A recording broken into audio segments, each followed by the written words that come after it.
নমস্কার বন্ধুরা, ডলি রন্ধনশালায় সবাইকে স্বাগত। আর আমি ডলি তোমাদের সামনে এসে গেছি আরও একটা বরবটির নতুন স্পাইসি রেসিপি নিয়ে। একঘেয়েমি বরবটি রেসিপি না খেয়ে একবার এইভাবে বানিয়ে খেয়ে দেখো, একদম আমি গ্যারান্টি দিয়ে বলতে পারি তোমাদের ভালো লাগবেই। আমি কিভাবে বানালাম তাহলে এই রেসিপিটা শেষ পর্যন্ত দেখার জন্য অনুরোধ রইল। আমি এখানে দেখো বড় বড় করে বরবটি কেটে নিয়েছি, আর নিয়েছি এরকম লম্বা লম্বা করে কেটে আলু, খুব ভালোভাবে সব কিছু ধুয়ে নিয়েছি।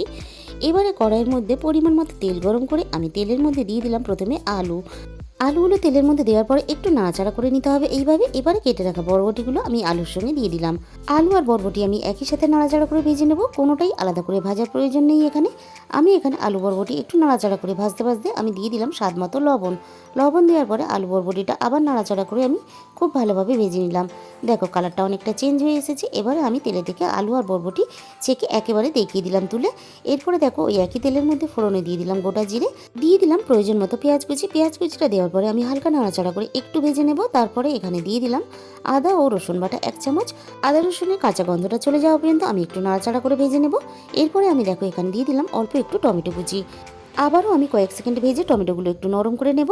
খেয়াল রাখবে পেঁয়াজটা বেশি ভাজা হয়ে না মুচমুচে হয়ে যায়। এরপরে আমি দিয়ে দিলাম এখানে হাফ চামচের একটু কম হলুদ গুঁড়ো, আর দিয়ে দিলাম হাফ চামচের একটু কম ঝাল লঙ্কার গুঁড়ো, আর দিয়ে দিলাম এখানে হাফ চামচ জিরের গুঁড়ো আর হাফ চামচ ধনে গুঁড়ো।